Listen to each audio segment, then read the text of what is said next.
Hello, my name is Stephanie Perez. My name is Jonathan Romero. And I'm Alexandra Porter, and today we will be presenting on the Chinese inflation rate and the U.S. federal fund rates. So, before we begin, there are some key terms which we should keep in mind.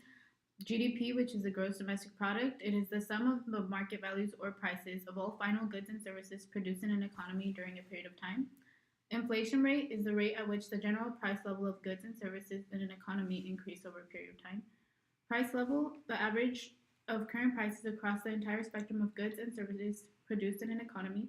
And then there's reserve requirement, which is the amount of funds a bank must have on hand each night. So for China's inflation rate, it is collected monthly by the National Bureau of Statistics of China.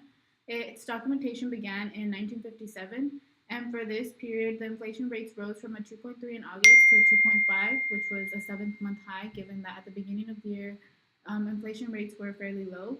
However, even with this increase, China did not meet its expectation of 3%. Due to this increase, prices for food and non-food items also increased. And the core inflation, which excludes food and energy, actually went down from a 2% to 1.7%. And the reasons for this increase or decrease, the main one regarding food, can be that for the month of September, the weather was really poor.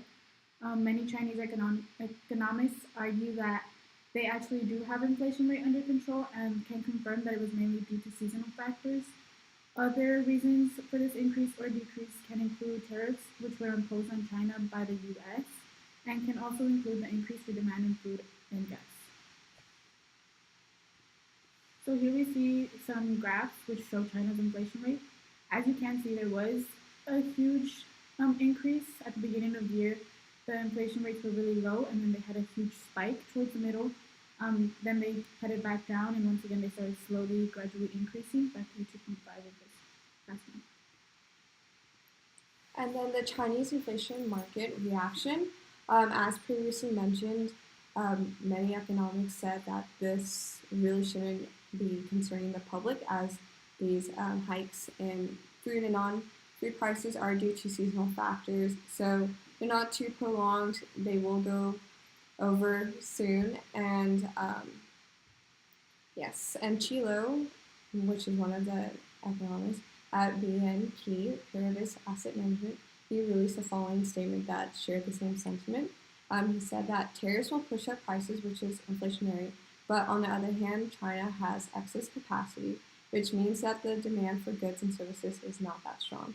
So even though there is a hike in the inflation rates, the public really shouldn't be too concerned with it. So the U.S. Fed funds rate, what it is essentially these loans made overnight between banks so that they can meet the reserve requirements set by the Federal Reserve, which is our central bank, which has been releases this at a monthly basis since 1954. So the basic reasoning behind having this federal fund rate so they can have like a firm hand in the economy, so they can manipulate it as they see fit for the better of the American economy in general. The higher it is, the less loans banks make each other for pretty obvious reasons, because like it will be more expensive to loan each other, and vice versa. If they're less rate, the lower rate make more loans to each other because they are cheaper to receive. Therefore, they have a pretty big impact on the liquidity of the money, which liquidity is the money that's readily available to them, to people. So the main goal of this is to prevent high inflation, essentially, because inflation is not optimal for a thriving economy. The market expectation for this was 2.5 by the end of the quarter. Right now, it is 2.25% as we speak. So it is done supposedly, it is increased supposedly to support our current economic expansion, and it is a trend that is seen to continue until 2020. So the impact is mostly towards banks and investors who thrive off a low Fed for me, because the economy is better for them with more liquidity, because there'll be more money out there rather they're able to spend in investments and such as that, things such as that. And okay, and a fun fact, the Fed fund rate was pretty much 0% in around before 2008 and 2008. Before that, to fight the financial crisis because of stagflation, and it was the highest point was 20% during that time, in which the head of the the Federal Reserve, Volcker, did that, and it came out pretty well.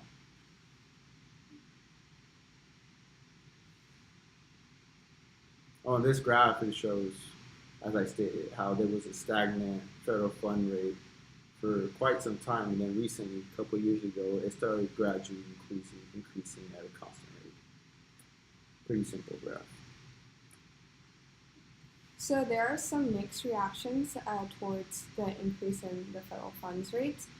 Those who hold a large amount of credit card debts or student loans or just any loans in general that are unsubsidized should be concerned, as these hikes in the federal funds rates lead to hikes in the interest rate on their debts, or just their debts in general. So they should start making payments soon. But on the other hand, those who have money invested into CDs or just open market accounts should see this as a good thing, as usually interest rates are low, so they don't really accrue too much money, but as each hike goes, they earn more money. And the FOMC, which is the Federal Open Market Committee, they are the ones that set the federal funds rate, and they released a statement saying that they project another hike in the federal funds rate before the end of 2018, and they project another 3 in the year of 2019. And they say that this is to kind of balance out proportionally with how the American economy is growing. So the public shouldn't be too concerned with this hike. And then here are our sources for our the Chinese inflation rates and the federal funds rates. And this concludes our presentation on the Chinese inflation rate and the US